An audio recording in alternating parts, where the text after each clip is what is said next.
Today is April the 3rd, 2019. Welcome to the Personal Computer Show. I'm Hank Key and my colleague is Joe King. Do you know who has your personal data? Do you know how Facebook, Google, and Amazon are using your personal data? Is that product you bought from Amazon a counterfeit? You should find out. Our website is pcradioshow.org. We can be heard each Wednesday at 6 p.m. Eastern Time on prn.fm, streaming on the internet as well as on various podcasting hosting sites. Podcasts of the program is available on prn.fm, on the internet, and pcradioshow.org. To listen to the live program on the telephone each Wednesday at 6 p.m. Eastern Time, the number is 641-793-7091. For those who are listening to the program on demand, you can leave us a message with your question or comment to hank@pcradioshow.org. You can also reach us on the Google number 862-800-6805. That's 862-800-6805. And you start your message with the Personal Computer Show, followed by your message. It's getting to the point you can't trust anything anymore. Office Depot is paying the Federal Trade Commission $25 million for allegedly using fake malware scans and charging for repairs. The money, however, will be used to refund affected customers. What happened? Office Depot and its software suppliers, Support.com, have agreed to pay a total of $35 million for allegedly using fake malware scans that convince customers to pay for repair services. The settlement is part of a lawsuit brought by the Federal Trade Commission, which claimed both companies and Office Depot subsidiary OfficeMax use a tool called PC Health Check Program to show customers that malware infections had been discovered on a computer when no such problems were present. The FTC alleges that the software results were entirely dependent on whether a customer answers yes to any of 4 questions that they were asked at the beginning of the program. These included questions about whether the computer ran slow, received virus warnings, crashed often, or displayed pop-up ads. Clicking on yes to any of these would result in the scan finding malware. PC Health Check Program also recommended customers purchase repair services which could exceed $300 to address the problem. A whistleblower first exposed the alleged misdeeds to the Seattle TV station KRRO-TV back in 2016. One OfficeMax employee complained to corporate management in 2012, saying, "I cannot justify lying to a customer or being tricked into lying to them for our store to make a few extra dollars." The companies allegedly used the software from 2009 until November of 2016 as part of the settlement. Office Depot has agreed to pay $25 million and Support.com will pay $10 million to the FTC. The agency intends to use the money to refund affected customers. Customers have had a hard enough time protecting their computers from malware, viruses, and other threats. This case should send a strong message to companies that they will face stiff consequences if they use deception to trick consumers into buying costly services they may not need. So those are the 2 names, OfficeMax or Office Depot and Support.com. I don't know how they're going to proceed to regain the confidence of the public. What is the Google Inactive Account Manager? It is a way for the users to share parts of their account data to notify someone if they've been inactive for a certain period of time. If you die or you become incapacitated, who will take over your online accounts? Google's Inactive Account Manager can help you designate executors. The Google Inactive Account Manager is designed to give someone else access to your Google account if you die or become incapacitated. The service basically lets you set up a timer so that if you don't use your Google account for a period amount of time, Google will notify whoever you name and give them access to select parts of your Google account. It's one of the many ways you can manage to pass on your digital life after you pass away. First, the minimum amount of time you can set up for the inactive account manager is 3 months. That is, if you become incapacitated or die. Google won't hand over your account to your trusted person or persons, and you can name up to 10 of them, until 3 months after you last logged in or show some other activity. The other options are in 3 months increments up to 18 months. If you just don't use Google for months, Google will warn you 1 month before the 3 months is up. This alert is connected to a phone number. You have to provide a phone number for each of your trusted contacts. As Google says, it uses the phone number to help verify their identity. You need to update those phone numbers whenever there's a change. Even with a 1-month warning, the 3-month delay might not be right for you. Depending on what kind of information you keep in your email account and other Google services, you might want your designee to be able to get into your account sooner. Let's say you're passing on access to Gmail and your contacts list.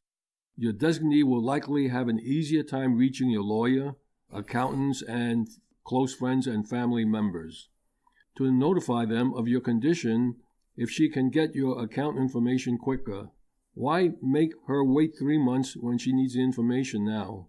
In cases when time is of the essence, you're better off having a more detailed plan for your digital afterlife that can be executed with more speed.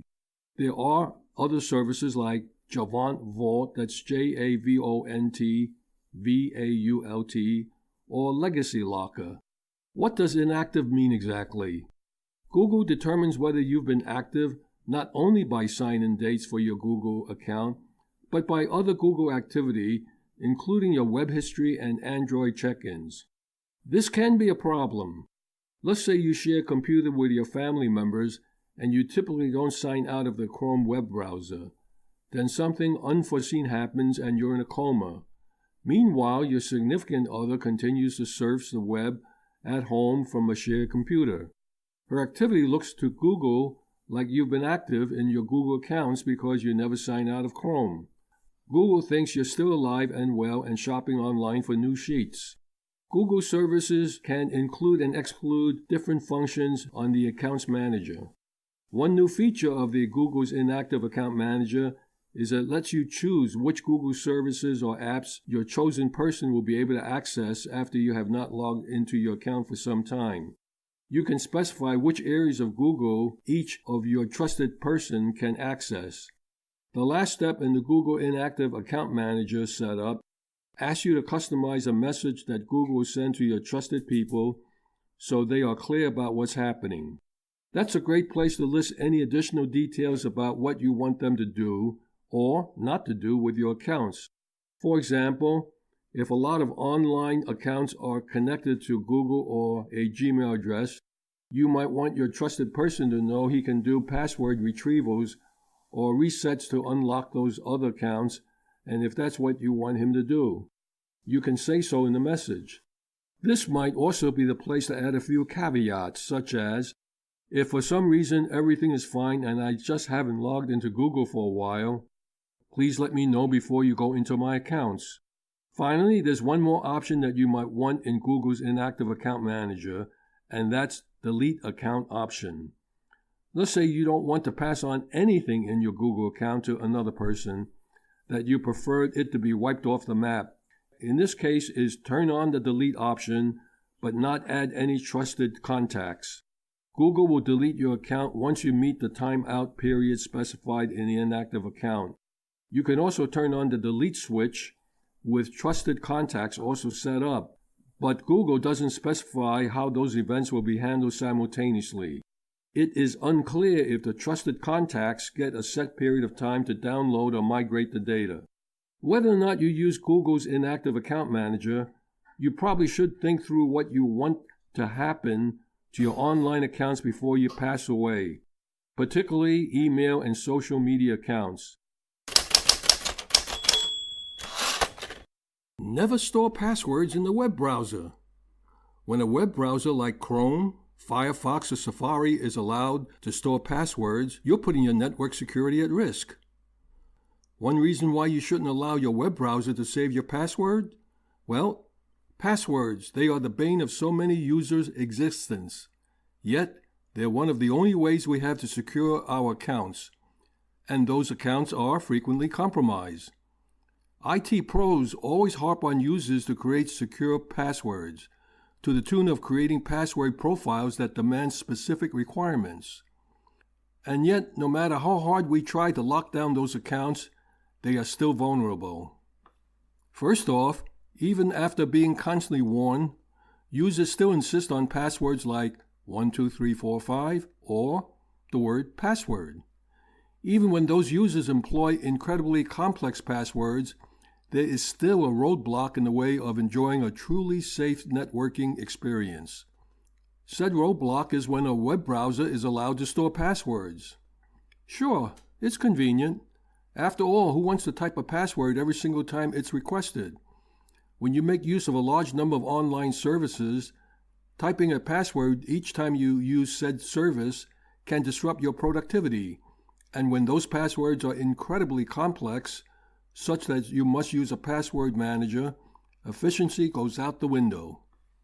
And yet, even at the expense of productivity, there's a very good reason why you should not allow a web browser to remember your passwords. That reason is how easy it is to view passwords in modern web browsers. Chrome will allow users to view passwords even without requiring a master password. Firefox, on the other hand, at least requires a master password, but only if one is set, which many users either overlook or aren't aware of its existence. Like Firefox, Safari at least hides passwords behind the user password. The difference between Firefox and Safari is the password isn't optional in Apple's browser. How easy can you view saved passwords? If you're using Windows 10 platform, you will be prompted for a user password in order to access saved passwords in Chrome. Let's demonstrate how easy it is to view saved passwords on the three browsers mentioned. Remember, this only works on passwords that are stored by the browser. First, we'll look at Chrome. To view saved passwords in Chrome, do the following. You open Chrome, click the menu button, and select Settings. Scroll to Autofill and click Passwords. Locate the password you want to view and click the I icon. That's EYE icon, and the password is shown to you. To do the same trick in Firefox, you do the following. You open Firefox, open the menu and select Preferences. Click Privacy and Security from the left pane, scroll to Logins and Passwords, click Save Logins, click Show Passwords. Enjoy your passwords. The only caveat to the steps in Firefox is if a master password is in use. Should that be the case, you'll be prompted for that password. After clicking Show Passwords without the master password, you cannot view stored credentials. Now let's examine Safari. Here are the steps for viewing passwords in Apple's browser. Open Safari, click the Safari menu in the top bar and select Preferences. Click the Passwords tab. When prompted, either type your password or use the fingerprint sensor, if that's available. Click on the website you want to view. Enjoy the password. Clearly, Safari has the edge here only because it requires the use of a password to view stored credentials. If Firefox stored credentials are locked by a master password, then it puts the Mozilla browser on similar ground. As far as Chrome is concerned, your saved passwords are there for all to see, unfettered and unprotected. So, what to do? The answer to this question is simple. Don't allow your browser to save your passwords. None of them. Not one. If you do, those passwords are vulnerable.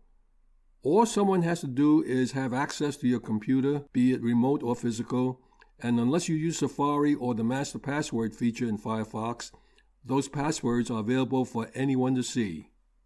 If you absolutely must have your browser store your password and you're not using Mac OS, make sure to use Firefox and enable the master password feature. And if you want to use Chrome, you use it at your peril. In place of having your web browser store your passwords, make use of a password manager. By doing so, the likelihood of someone viewing your passwords is considerably lower. It's not perfect, but it's far better than handing over the security of your password to a web browser. And now presenting Benjamin Rockwell with his third part in the trilogy, and that is choosing a laser printer. Technology in the workplace is abundant. This is Benjamin Rockwell. This week, I'm covering how an IT professional chooses a printer. Sure, I can dash out and I can buy a printer from my local office supply store, but that won't ensure that it's the right one to use. Now, I'm going to give you these tips. These are for the business world, and these are some of the stats that I use to make a good decision. I'm also going to point out that, yes, I understand some of you are in small office, home office. We call that SOHO, or some of you are just using this for home. A lot of these different items will bridge over, and they will apply for you. Now, print volume itself. I need to know how many pages are being printed in the course of the heaviest day of the month. This is for business usage. And over the course of the month, how many pages we're printing. We can look at paper usage to give us a good idea of which printer to choose. Years ago, we used to use a number of 35 pages per user per day. However, we, in the business world, have been moving towards paperless. We have printed less items. A lot of people they no longer print emails. You remember back in the day, we used to print out emails just to keep them, just in case. Yeah, we don't do that anymore. We engage today more with those screens, more than we do with paper. And as we do this, this entire paradigm is changing. It's shifting. Today, this varies from location to location, depending on job functions, those paperless office efforts, and how the business operates. Now, if you know nothing more than this, you can still do this. How often do you replace the paper in the printer? If you are printing one ream each month, that's 500 pages. The top day of the month, it may be when accounting does the financials. At home, it may be when you do your bills. And you can use this as kind of a guideline. So I want you to keep these numbers in mind. We're going to take them and we're going to apply them through most of the remaining items that I've got for you. Now, printer type. In the business world, 99% of our print is on a laser printer. And we're going to have another segment coming up, and I'm going to cover other printer choices. But there's still one big choice that still comes into play right now with printer type, and that is, do you want color laser or a black and white laser printer? In the modern office, the need for color printing is great. This generally goes to people who are the moneymakers and people who are in sales and marketing, but also, yes, the salaried people, the managers, the lower level executives. But we have been seeing a shift where a lot of companies are saying, you know what? The cost difference to print to color isn't as bad as it used to be. And we can choose color because this makes us look more forward-thinking. It makes us look a little bit more progressive as far as in the business world. So this works out really well. If you're a home user, you probably want to go to color printing for those times when color is coming in very handy. And it doesn't matter. You know, if you think about it, yes, you may be printing out book reports for the kids, but they love color. We all love color. You may be printing out a resume. Yes, you should have color in your resume. If you've got just black and white, it's looking a little bit dated. Now, yes, there are other options. There's inkjet and photo printers and many other neat printers. But again, we're going to choose to go over those another time. Now, printer speed. This used to be a big number, something we had to know. I remember back in the day, it does 10 pages per minute. Awesome. Wow. I don't know any other printer that does that. Now, it's no longer as important as most printers these days deliver enough speed. You go on out and you get a regular printer and it's printing 30, 40 pages a minute. We can't gather up the paper fast enough. That's fine. Sometimes you have specialty needs, like printers that need to process more at print time because they're printing higher resolution graphics. But you're going to discover if this is a problem. There are certain programs that we'll work with, and you'll go to print, and it will sit there, and it will take a matter of a minute or 2 minutes for that one page to come out. It's kind of rare. That's usually very high resolution, and it's got to translate it, but I've seen that in the business environment before. Toner volume. this is where we start dialing into those numbers. Remember that pages per month? If your toner handles 1,000 black pages per cartridge and you print 4 reams of paper a month, that really means that you are going to be going through 2 toners every month. That means you're going to want to leave 2 or 3 toners on the shelf, and you're going to be ordering these on a regular basis. You're going to go broke doing this. Instead, I want you to take your monthly print volume and I want you to double to triple it for business. So you want a toner, if you are printing 2,000 pages per month, you want the toner size to be roughly somewhere between 4,000 and 6,000 pages in size. For a home office, I adjust this so that you are replacing your toner every 4 to 6 months. For home usage only, 9 to 12 months. You see how we're shifting that on out? Because I want you to have a more durable printer at home. Yeah, you could get those little 500-page toners, but yeah, I don't want you to go that way. Duty cycle is one other item real quick. Just like when you choose your next vehicle, do you want something for about town? Or maybe you're a construction worker building homes. You got this big, huge F-150 pickup truck. Whatever it is, we used to use duty cycle to tell us how much work this printer is capable of going through. And then the manufacturers, they started playing games with the numbers. Here's a printer with 80,000 pages for a monthly duty cycle. That's about a case of paper each workday. Not a ream, a case. All right, you're going to look for another small little item on the spec sheet, the recommended monthly page volume. And that'll probably be closer to 2,000 to 6,000 pages. Aim as close as you can to these numbers, and you're going to do just fine. This is Benjamin Rockwell. Back to you, Hank. Thank you, Benjamin.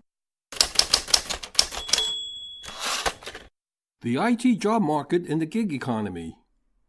A gig economy is a free market system in which temporary positions are common and organizations contract with independent workers for short-term engagements.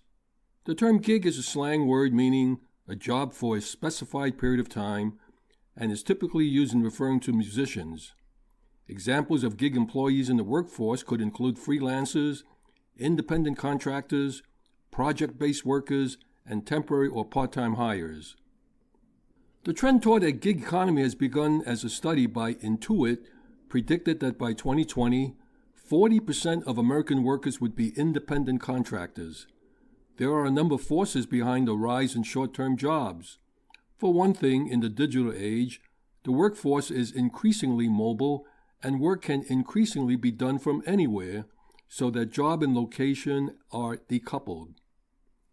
That means that freelancers can select among temporary jobs and projects around the world, while employers can select the best individuals for specific projects from a larger pool than available in a given area.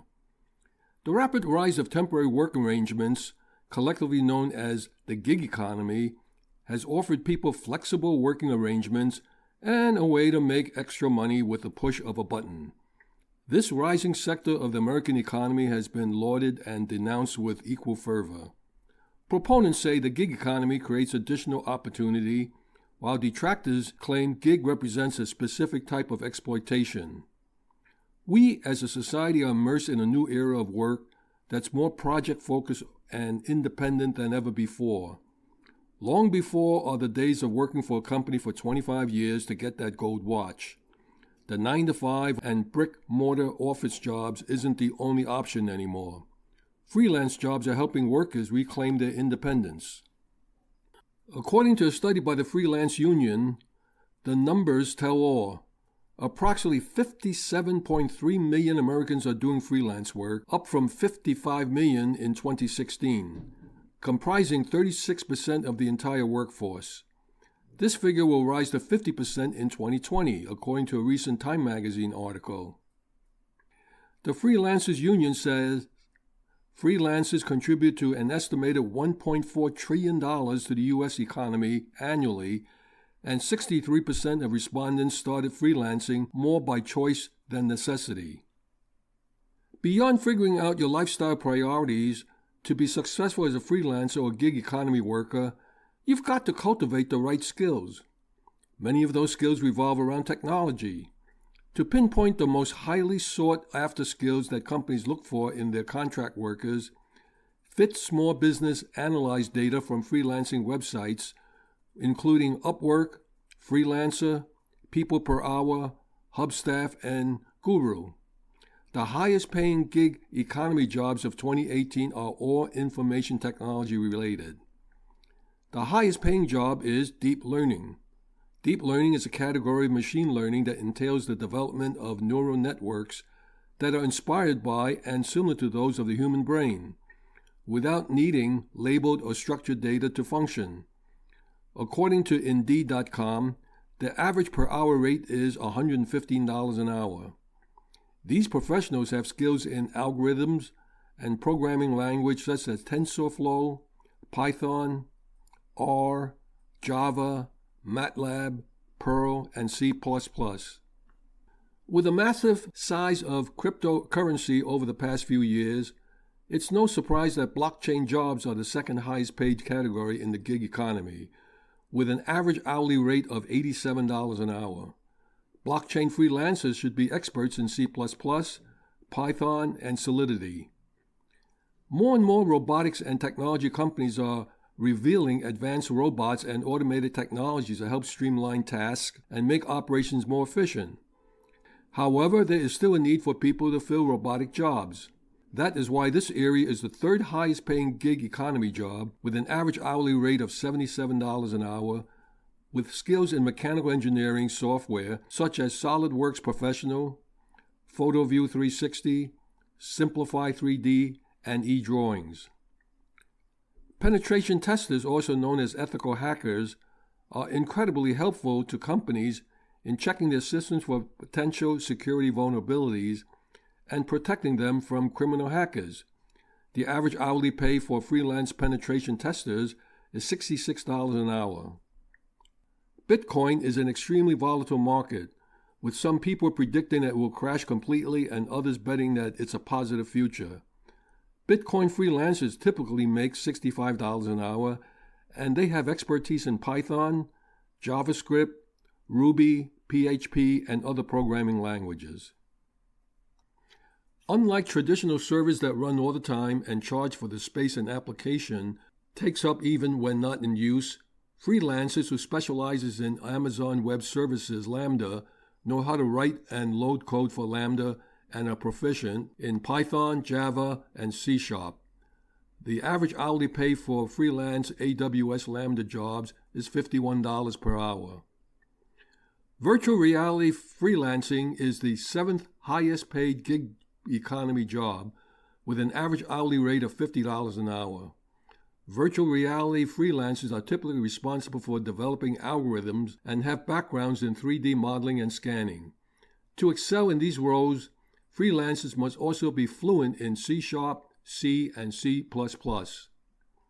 React.js is a JavaScript library for creating user interfaces primarily used by front-end software developers. The average hourly pay for React.js jobs is $46 an hour. Entertainment, production, marketing, advertising, and other major industries rely on Apple's Final Cut Pro X for video editing. The average hourly pay for these types of freelancers is $37 an hour. Instagram is one of the most popular social platforms. To be a freelance Instagram marketer, you should understand the platform and its algorithms, be able to create engaging content. Instagram marketing freelancers typically make $31 an hour. What are the factors that have created such rapid growth in the gig economy? Foremost is the internet, and more specifically, online marketplaces for services. Traditional hiring through human resource departments is waning.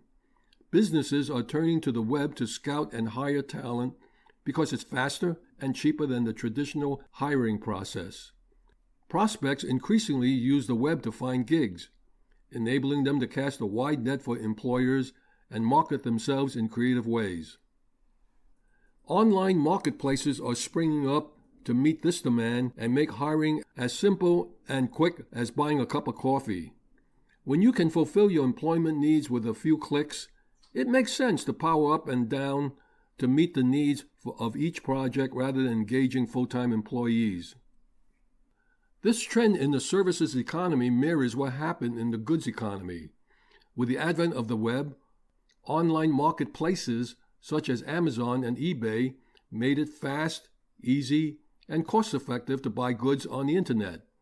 Brick-and-mortar shops still exist, of course, but clearly the internet took a huge bite of the market. HR departments are scrambling to reinvent themselves. A second major reason is the technology empowers people to work from anywhere. When you've got a sophisticated computer, being chained to a desk job doesn't make a whole lot of sense. This means we can write code, design masterpieces, and close million-dollar deals no matter where we are, the beach, the coffee shop, the sofa, or wherever you are. It makes the need to take the rush hour of public transportation or driving to the office in bumper-to-bumper traffic, well, passé. The third reason is follow the money. People are not only surviving working independently, they're thriving. As the demand for remote workers increases, the new labor force of entrepreneurs that we call the gig economy has risen to meet the demand. That means there is simply more opportunity and, of course, cash out there for people to work independently. Keep in mind that self-employed people tend to hire other self-employed people, creating a cycle of independent job creation. The fourth reason is we want control. Our lives are more complicated, fluid, and longer than ever. We make multiple career changes over the course of our existence. Rather than sticking it out at one company, we go back to school in our 60s and have our first kids in our 40s, and we're constantly reinventing ourselves, trying to find our passions, do what we love, and lead fulfilling lives. And we need to be flexible to meet these dynamics. A set schedule where you answer to the boss for every second of the day, it doesn't match reality. Working independently gives us control over our time and allows us to be nimble in a rapidly changing world.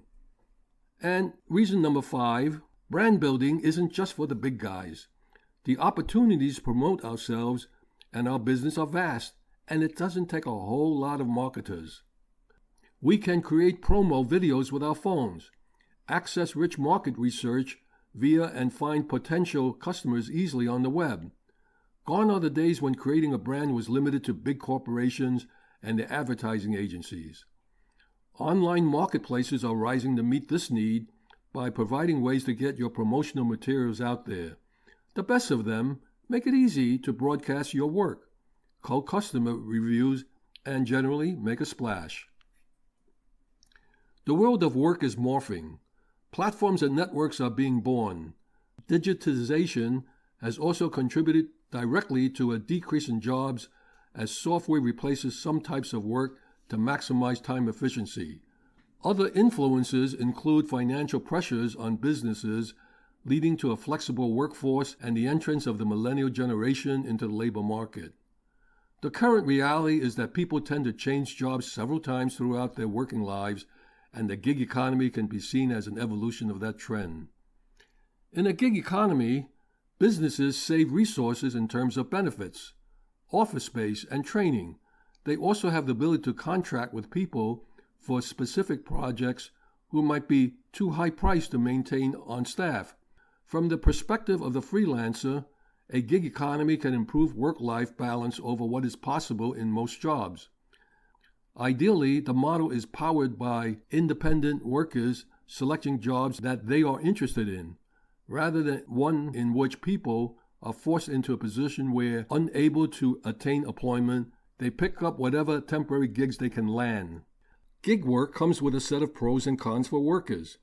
To start, gig workers benefit by gaining more latitude over their schedule and the type of work they create. That independence is refreshing for some workers. For those working in the gig economy, this lifestyle provides more flexibility in that those working a gig can work where they want, how they want, and when they want. For the freelance workers, the gig economy cuts both ways, though. The other side of the coin isn't so glamorous. Gig workers also run the risk of inconsistent employment, meaning they must either chase down their own freelance work, or hustle in the on-demand space. When working in the gig economy, sometimes you do not feel the stability that you have if you were to work for a company. You do not know if you have a daily job, and this uncertainty is not for everyone. Another drawback is that gig workers have to keep track of their own taxes and their own accounting. Is freelance work in the gig economy for you? If you have difficulty in seeking employment because of disruption in the marketplace in the business where you are employed, or there has been downsizing and you have difficulty finding work, then you should consider freelance work while you're looking for permanent employment. You can succeed in freelance work if you're conscious of the pros and cons of such work. The pros of freelancing is the freedom with a flexible schedule, hours, and location. You are the owner, and you call the shots. You have selectivity with clients, choosing who you want to work with, and unlimited earning potential. You control the commute and the commuting cost. There is no office politics and annual performance reviews. Cons of freelancing is the need to learn new skills. You may feel isolated as you are hustling 24/7 for new gigs. There is inconsistent work and cash flow as you juggle multiple clients. Instead of having one boss, you may have several clients to answer to. There is no paid time off, no maternity or paternity leave, no company-sponsored health benefits or 401k plans, no one to back you up if you're sick or injured, and no eligibility for unemployment benefits and COBRA. You run every part of the business: sales, marketing, invoicing, signing, contracts, troubleshooting technology, keeping track of tax-deductible business expenses, and making estimated tax payments. You get to pursue projects where you have a passion, though. Some workers have struggled with finding a good gig, one that includes fair compensation and a potential pathway to full-time employment. There are several ways to identify and differentiate a good gig from a bad or dead-end one. By keeping an eye out for these signs, gig workers can latch onto a company that only takes care of them in the short term, but possibly opens up opportunities for advancement and more freelance work down the road. For employers, the gig economy is also a hit or miss opportunity. On one hand, the benefit of using freelancers are plenty. You can hire freelancers for various parts of a project when needed. You hire other people as other projects come up. Some of the most notable benefits of leveraging gig workers are lower cost freelancers compared to local workers, working with multiple specialized freelancers, hiring people in different time zones for around-the-clock work, and the ability to scale easily as the business grows. It can be a mixed bag, though, when it comes to reliability and project completion. It may be difficult to find reliable freelancers who can keep up a high quality of work. What you need to know about the future of the job search. Searching for a new job and finding the right person for a role is undeniably a task within itself for the job seekers and talent acquisition professionals alike. From writing a compelling resume to nailing an interview and tracking candidates to securing an offer, there's quite a deal of heavy lifting involved for all parties. The advent of new technologies continue to redefine the job search landscape and talent industry. Every day, the ecosystem gradually evolves as candidates and employer demands continue to shift.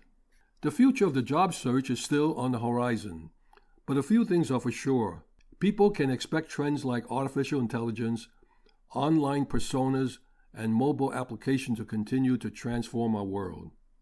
It would be amiss to not acknowledge the emergence of artificial intelligence in the hiring and job search space. Automation is already making waves today with chatbots, screenings, application tracking systems, and intelligent interviews. As employers continue to use machine learning to redefine their recruitment process to find the perfect candidate, job seekers will have to rise to the challenge of adapting to emerging technologies.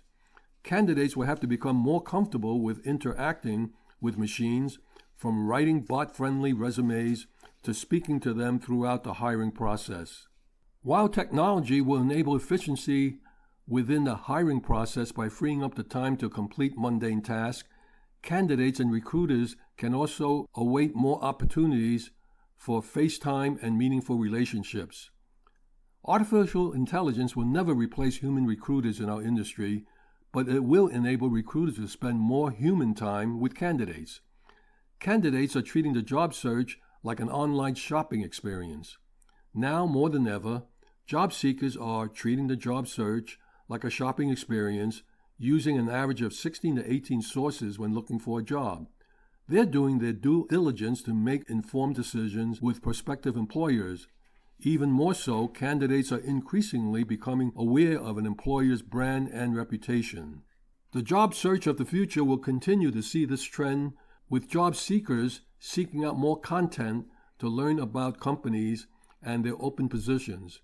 Peer review sites like Glassdoor and social media platforms will be used to gather an insider perspective within a company and how employees perceive an organization. Companies with a competitive advantage are sharing compelling content, not just posting jobs that adds value, including why working at their organization is different than working at similar companies, which helps guide a candidate a decision to apply or accept an offer. Online brand awareness and management will be critical for employers and recruiters who wish to attract active and passive candidates. For any organization looking to attract talent, the job seeker's trust will be the ultimate goal. On a similar note, branding and online reputation will be equally as important for candidates searching for a job. Online professional branding will be king. Gone are the days of requested references validating your professionalism and skill sets being enough for prospective employers. We now live in a digital world where job seeker online presence is just as important as the coveted resume. There is a growing desire among employers to experience candidates in 3D, on paper, in person, and online. They're Googling your name and will be for the foreseeable future. Candidates who want to land a job in the future will have to create the digital footprint employers want to see. Job seekers should optimize their professional brand by showcasing commitment to their work, highlighting professional achievements, curating industry content, and more. Your professional brand plays a pivotal role in your career. Regardless of if you are currently looking for a new job or not, it's important to strategically design and actively manage your digital persona. In recent years, millennials entered the workforce and demanded job flexibility, career paths, and stewardships. Currently entering the market is Gen Z, individuals born during the mid-90s to the early millennials. This generation now desires job stability in contrast to millennial job hopping. Emerging workers will likely seek roles that are practical, stable, and in high demand across various industries like healthcare, technology, and finance. In turn, employers should prepare to offer training and development opportunities to foster career growth to attract future job seekers. Have you ever tried to connect as many electrical devices onto an electrical strip as there are outlets on the strip? Something's got to give. Marty Winston's rule of thumb on matching the proper wire gauge to the circuit breaker.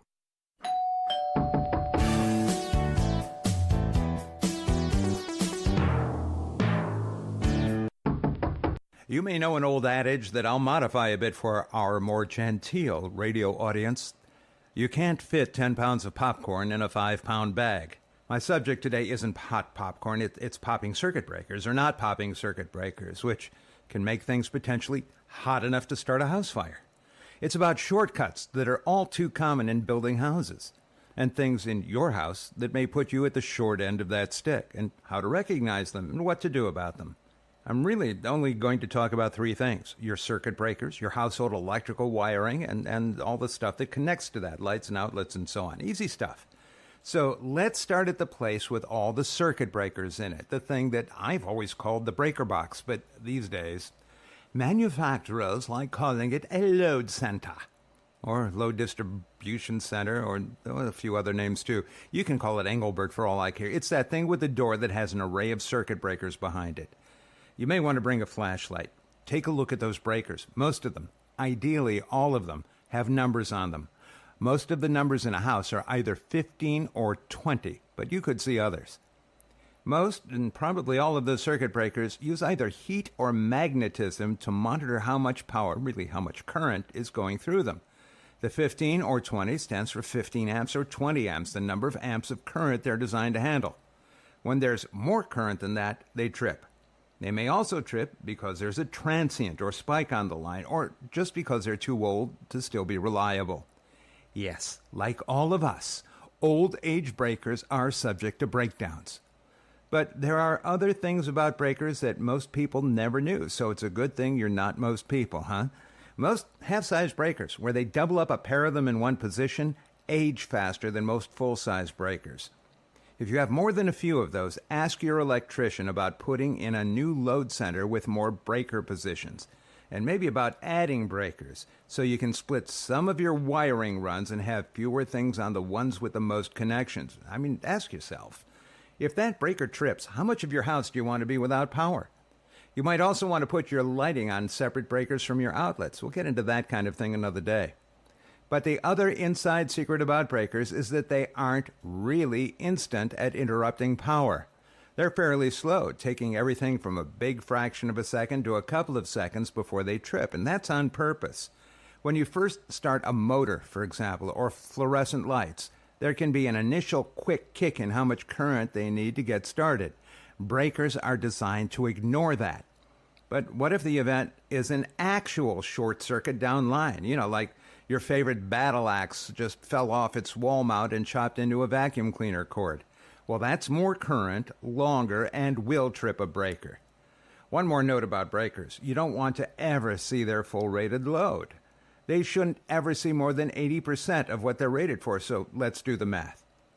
If you have a 15 amp breaker, you don't want to connect it to any load that's any bigger than 12 amps, and max out a 20 amp breaker at 16 amps. So 15 is really 12 and 20 is really 16. Okay, let's move on. Have you ever heard the term Romex? Those flat electrical cables that come out of the breaker box and go through your walls are called Romex, kind of like adhesive tape called Scotch tape, or tissues called Kleenex, or Vaseline petroleum jelly. It all comes from brands. In the case of Romex, it's one that still exists, kind of, but it's also become a trade nickname for a class of products. So if you go to Lowe's or Home Depot or other places today that sell electrical wire, you'll find Romex wire there, but these days it's a Southwire brand. Southwire bought the brand when they bought a big chunk of General Cable.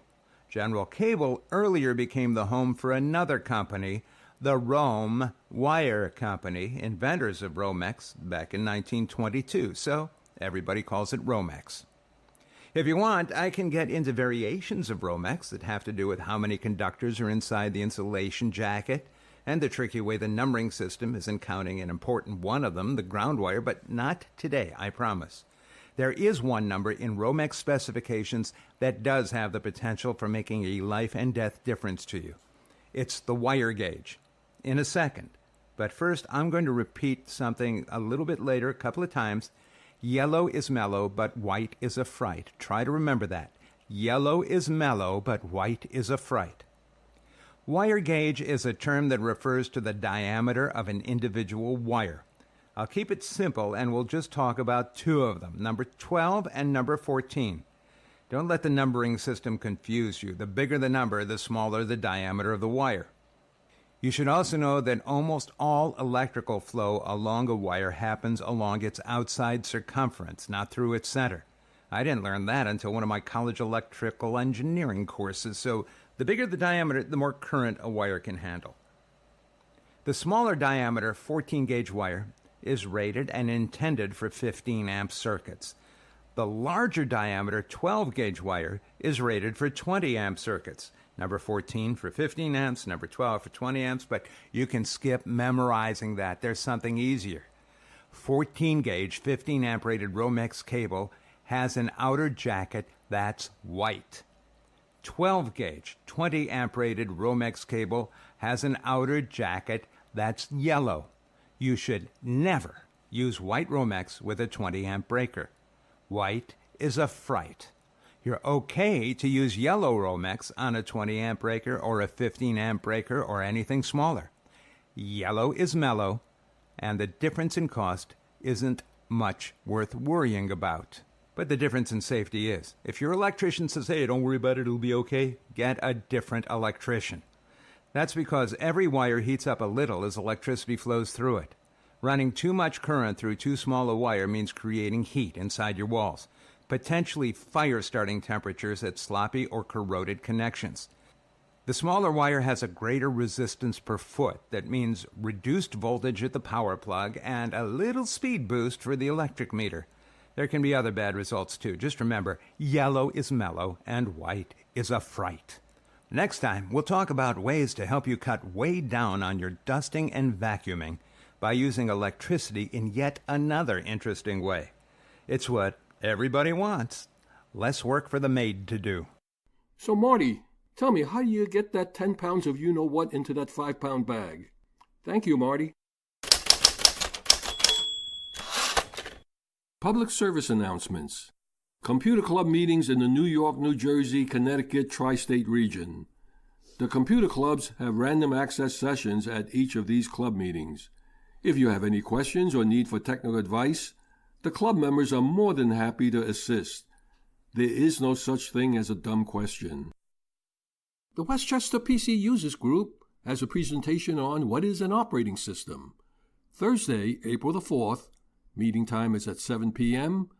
at the Keller Williams Realty, 120 Bloomingdale Road, White Plains, New York. Amateur Computer Group of New Jersey has a meeting on Friday, April the 5th. Meeting time is 8 p.m.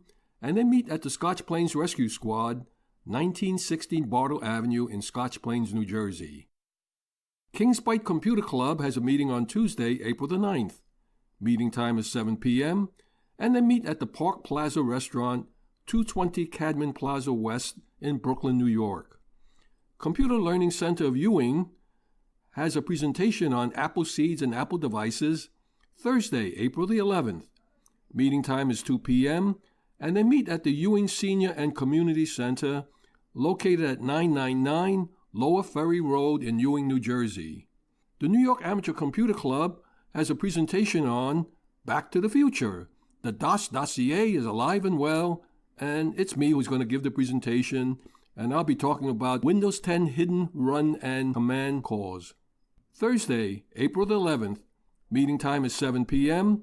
at NYU, 32 Waverly Place, Silver Building, room 414 in Manhattan. Long Island Macintosh Users Group has a meeting on Friday, April the 12th. Meeting time is 7 p.m.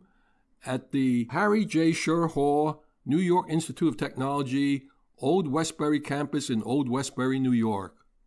Princeton PC Users Group meet on Tuesday, April the 23rd. Meeting time is 7 p.m. and they hold their meetings at the Mercer County Library in Lawrenceville, New Jersey. Brookdale Computer User Group has a presentation on Wi-Fi and IEEE 802.11ax, What the Future Holds, Thursday, April the 25th. Meeting time is 7 p.m. in the Middletown Library Large Meeting Room at 55 New Monmouth Road in Middletown, New Jersey. The Danbury Area Computer Society has their meeting on Tuesday, May the 7th. Meeting time is 7:30 p.m. at the Danbury Hackerspace, 158 Main Street in Danbury, Connecticut. If you have a computer club meeting you want me to announce on the air, send me a note. My address is hank@pcradioshow.org. Our website is pcradioshow.org. We can be heard each Wednesday at 6 p.m. Eastern Time on prn.fm, on the Internet, and podcasts are available from all major pod hosting sites, as well as on our website, pcradioshow.org. If you have any questions for us or commentary on any of our feature segments, just send us your email address with your telephone number in which we can call you at a convenient hour for playback on the program. If you have any questions for us, just send us an email addressed to hank@pcradioshow.org. There is no such thing as a stupid question. In the meantime, stay in touch and keep on computing, and remember to back up. I'm Hank Key, and on behalf of Joe King and Michael Horowitz, we thank you for listening. Stay safe and healthy. Until we meet again, same time, same station next week.